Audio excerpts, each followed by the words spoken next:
Doesn't seem to. Okay, it is working. It's recording. Welcome, I say again, welcome to Critical Thinking of Society.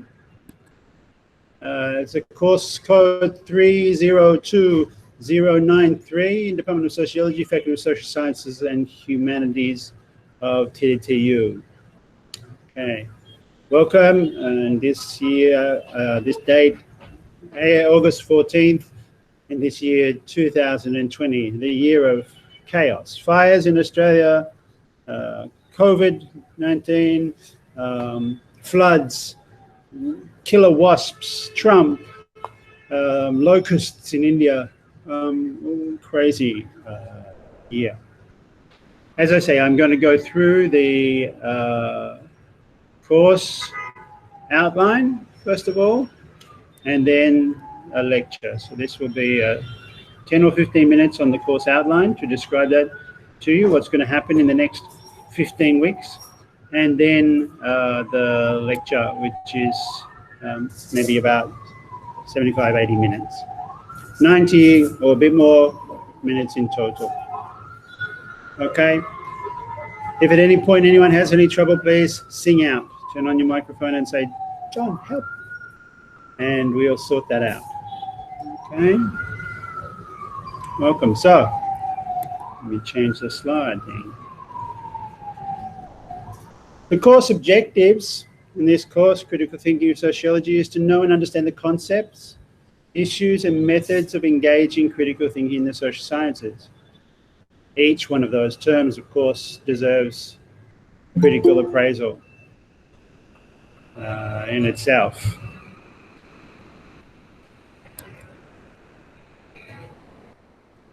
Okay, someone wanted to join the meeting, but they didn't stay around. Okay. Critical thinking. What is critical? Does it mean just ripping shreds off someone, or is it a systematic thing? Is it like in other disciplines, anthropology, sociology, is it a discipline in itself, or is it something that belongs to all other disciplines, which I would favor? What it entails, we'll think about during the course. I'm particularly interested in thinking about the context, the institutional position, and perspectives that people bring to critical thinking in the social sciences. Objective number 2, to be able to apply critical thinking methods and activities such as reading, writing, arguing, lecturing, and sociological issues. Okay, so it's not just to become a lecturer in sociology, but it's to learn the, we call them soft skills, I suppose, of applying critical thinking and methodologies to any kind of reading or writing. So this will become something useful in your future, whether you're writing reports in a company or to a court or to some committee or something, a whole range of possibilities. Giving a presentation in a workplace, from an NGO through to a television station. To apply critical thinking means contextual awareness, maybe, and bringing some historical knowledge to your evaluation of what is going on where you are. Which is number 3, really, to reflect critically on your own position and others, and to do so within the institutions. So within the university, first of all, because that's where we are, and to ask these questions about the responsibility of each of us and of the social sciences in general to provide critical evaluation of social practice. I mean, that's the be-all and end-all, really, of being in the social sciences. So then we have learning outcomes. Maybe the first thing we should be critical of is why we need to have objectives and outcomes all documented on some kind of form that went to a committee and was, I assume, was approved. I don't know who checks these things, but anyway. Learning outcomes, so this is what happens at the end. You're supposed to then be able to know and remember elements of critical reasoning. through the analysis of sociological and social issues, interpersonal and social relations, social inequalities, and social organization. That's a typo there. Social. It should just be social organization. And to know how to cite sources and build arguments through reading material, and to practice this through class presentations. There are two typos in that. Let me fix them. And this is the joy of being able to do things online. You'll see, and so I'm fairly happy to say that oh, we lost the presentation though. Yeah, it's back now. Happy to show that this is a work in progress, right? I'm still in the process of putting this together. Learning outcome, and to practice this through class presentations. Now, because we're online for the first few weeks, the class presentations will be put on hold. We'll work out how to do them when we meet, okay, in, I hope, 2 weeks' time. If we don't, I'll think of some other format, but I'm expecting, I hope we're all expecting and hoping and confident that we'll be back in person before the end of August. Let's see. So instead of presentations at present, we're just going to stick to how things are standard in my courses, which is that we'll do a review of the reading each week. But we'll talk about that a bit further down the track. Let's go back to the course learning outcomes. See number 2. So at the end, hopefully you will be able to deploy an analysis that utilizes critical sociological theory. Show how elements of a critical debate built up through reading materials and class presentations can convince audiences with arguments and advanced social knowledge, right, or reviewed by your peers. Okay. Course learning outcome 3 of 4, to review and evaluate competing statements, evidence in sociological articles. To assess the strengths and weaknesses of sociological works, right? This is to evaluate sociology, right? To be able to look at sociological texts and say, well, this one is good and solid and recommended, and this one is flawed and flimsy, right? We're using the principles of logical reasoning and working through reading materials in various ways, various methods, and learn through exchange with each other in class presentations and feedback and justification to be able to assess the strengths and weaknesses of sociological works, and in fact any works, philosophy, anthropology, any kind of text really is up for critical evaluation. And learning outcome 4 of 4, to apply sociological knowledge to distinguish between scientific and non-scientific sources of evidence, to differentiate persuasive and performative argument practices and learn methods through reading materials to build class presentations, participate in criticism, and have a no-tolerance attitude to plagiarism and other self-destructive bad habits in scholarship. You'll know by now that plagiarism is a thing for me. I think it's really important for the university as a whole that we recognize the labor of others and don't get a reputation for not doing our own work. Okay, so all work in this course needs to be your own work. If you're doing cut and paste, you know you're going wrong. But here, differentiate persuasive and performative argument.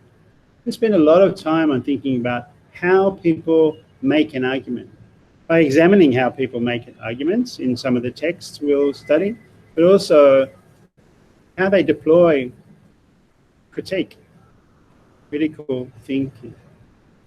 Okay, so they're the outcomes. The course content, well, it's everything really. I mean, Critical thinking surely has to be applicable to every single course. But the social sciences and humanities, our faculty and its area, we have a role across the university. You know, we do courses for every student at the university, from the philosophy, politics courses, Marx, Lenin, Ho Chi Minh thought, right? But in general, the social sciences and humanities have a role across the university and across society. It's crucially important as regards a critical capacity of our societies. And this is for staff, students, and everyone else in the university. And I want to talk a lot during this course about other people in the university whose labour contributes to critical thinking, even if they are not the active one in the moment of a presentation or even in the room necessarily. You think about how much work, how much labor by how many different people makes it possible even just to have the conversation we're having right now. We won't go through that right now. We will at some point during this course think as carefully as we can about all the forms of labor that make it possible to go on at all, and how we should acknowledge that. Well, the question of whether we should acknowledge it, that's the question of plagiarism, I suppose. Do we have a duty? It's an ethical question, maybe. Do we have a duty to provide a social critique that completes and complements the political projects that may exist? Without ethical and moral knowledge, practices, research ethics, plagiarism rules, perspectives on the use of knowledge, its storage, archiving, its redeployment in other fields. I mean, without the orders of all of those different things where we've had long discussions in the social sciences and humanities about how they work, without them, it's a free-for-all. And you can get, without them, you end up with fake news and Trump, and you can lie to everyone and still get to be president of the United States. Chaos. Okay, so what are these structures? Ethics committees, plagiarism rules, the institution of all of its habits and practices, and the mechanics of it: storage, archiving, interface, formats, the lecture format. All of these things, where do they come from? And they have a history. We can think critically about them as well. So this course really is a reflection on our institutional context. That's one part of it. That's really key. Education for me cannot be pre-canned rote learning or form-filling, a target pursuit, you know, tick off these outcomes and objectives. If it limits creative critique, spontaneity, and the possibility of imagination, of wild thought. So here are the course lecture topics. There are 15, but I've put them into 10 categories. Asking the right questions, reason and arguments, embodied knowledge, critical reading, evaluating assumptions, evaluating evidence, the writing process, sources of knowledge 1 and 2, quantitative versus qualitative, and review. And within that, there will be 5 sessions where we will just spend time reading critical texts, line by line, very carefully. So I didn't put them down as lecture topics, but they are part of the course as well. I haven't worked out how that will happen if we have to do it online, but it's later down the path. I'm sure we can do that online. There's no reason what is done in a lecture theatre can't happen online as well. The only difference is, unless I go and change the layout, I'm going to change the layout to see, well, I can't see any of you in your, so the very conditions of an online lecture are worth thinking about critically, because I can't see your faces and get feedback. That kind of interpersonal communication that is done face-to-face. Very different. I'm not saying worse or better. Very different when it's online. I mean, in some ways, it could have advantages to do it online. What they are, we could discuss. The key reading for this course is Stefano Hani and Fred Moten's book, The Undercommons. Very difficult book, I'm sorry. But, you know, we're in a university, we have to do difficult texts. That's the point of higher learning and critical thinking, but a very fantastic book nonetheless. And Stefano Hani is now a TDTU staff member, not actually on campus, but a research fellow of our research group. And hopefully he will come to the campus next semester, if the airport's open, right? The other readings are Thorsten Veblen, The Higher Learning in America. Is in an American a scholar was in Chicago and then California, writing about 100 years ago, 102 years ago. Well, actually 110 years ago, because the book took 112 years ago. The book took 10 years to get into print. It was so controversial then. Not so controversial now, but very interesting and I think accurate. And another text is Gayatri Chakraborty Spivak's Can the Subaltern Speak? And if you haven't read that text already, it really is an important and crucial one for sociology, and difficult, but nonetheless. Okay.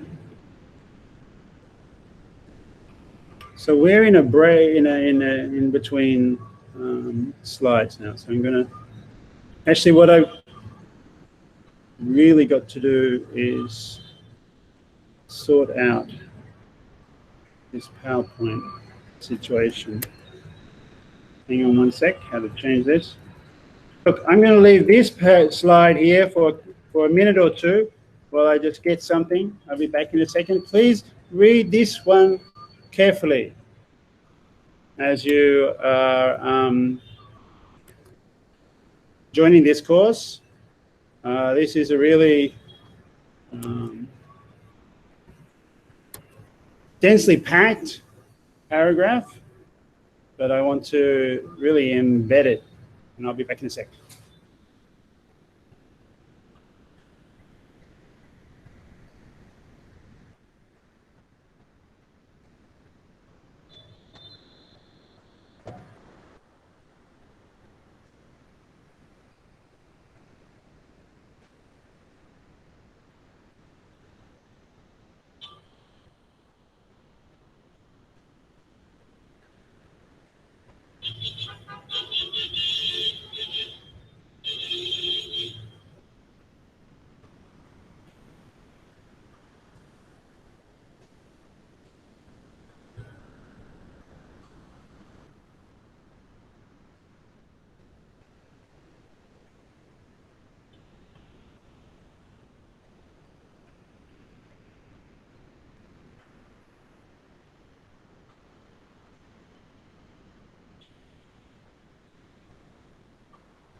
Okay, I hope I'm back.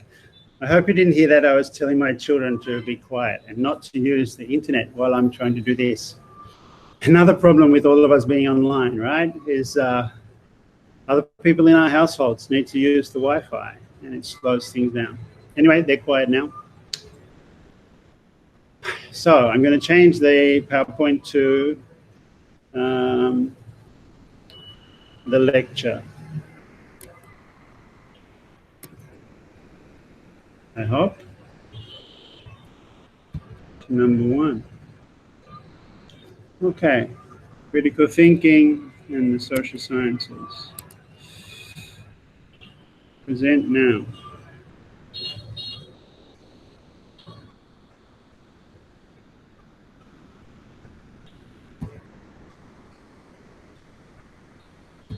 Why does it take so many clicks? You should be able to do this in one click when you want to present. All right. Anyway, I am now presenting you the. Is it working? Okay. If anyone can't see both me and the PowerPoint slide, which has a cup of coffee, which is a still from a Jean-Luc Godard film. You sing out. If you can't see it, please say.